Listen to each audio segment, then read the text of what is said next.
going to an extent of murdering an innocent man, moving all the way from Nairobi, wasting government resources in the name of Subarus, going down to Homa Bay, passing so many counties to arrest one person whose only mistake was to speak the truth on social media, was only to outline how Kenyans are suffering, was only to show Kenyans that there is high cost of living, that there is overtaxation, and that there is unemployment in this country.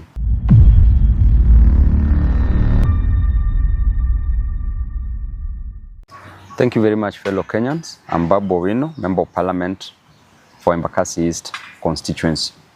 I want to take this opportunity to condemn the gruesome murder of one Albert Ojwang at Central Police Station, Nairobi. I want to demand that the officers who committed this heinous act must be arrested and charged with murdering one innocent man, Albert Ojwang. The apex of the law, the Constitution, and the Penal Code outlines clearly on how matters should be dealt with once an arrest is made.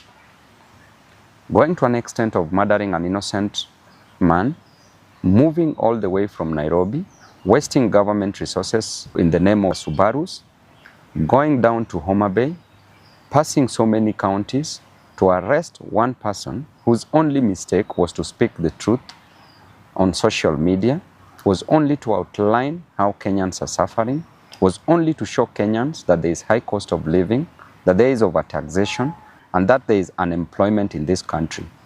By pointing out unruly officers in the government by the name Eliud Langat, who is a Deputy Inspector General of Police, you take an opportunity to go all the way to Homa Bay, arrest an individual, arrest Albert, move all the way back to Nairobi, noting that there are so many police stations within Homa Bay County. You bypassed all those police stations, came back to Nairobi, took an innocent young man from the dad with an intention to kill, premeditated the death of one Albert Ojwang.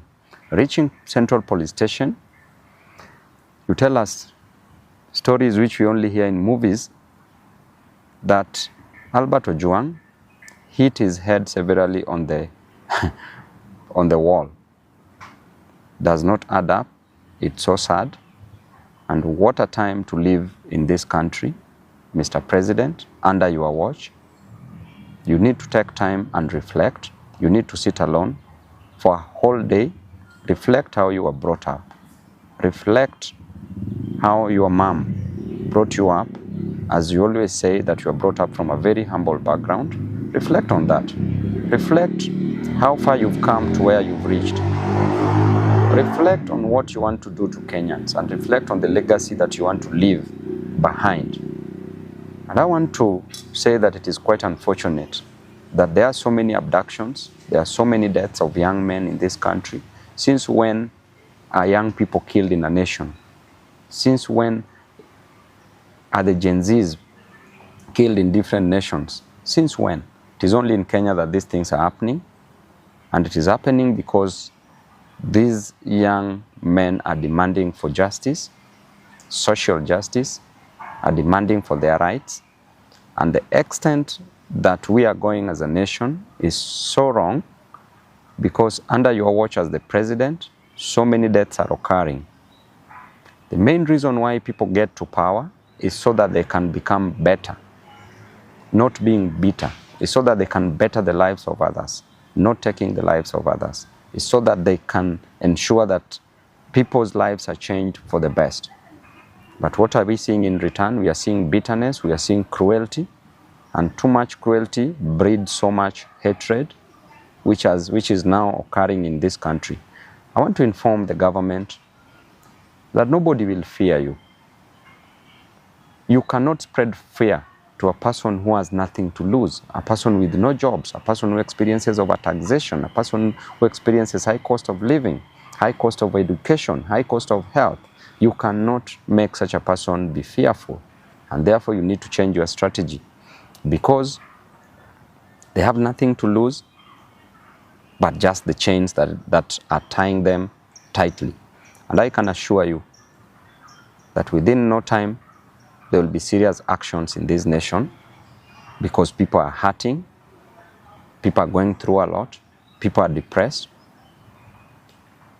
And this death of Albert Ojwang should not just be a statistic.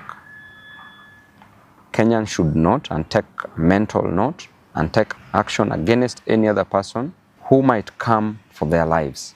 I want to tell you that Albert's dad went through a lot.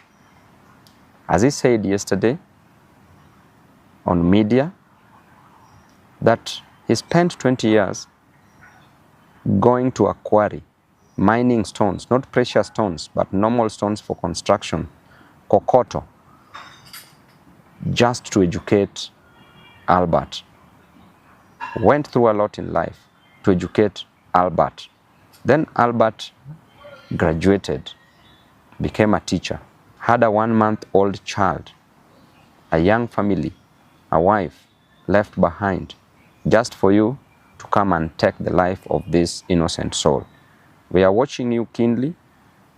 As a leader, I will speak my mind, and I will never give you the key to my brains.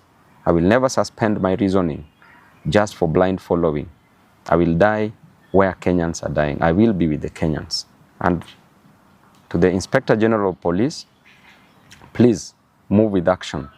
By now, it would be an honor if you would have resigned.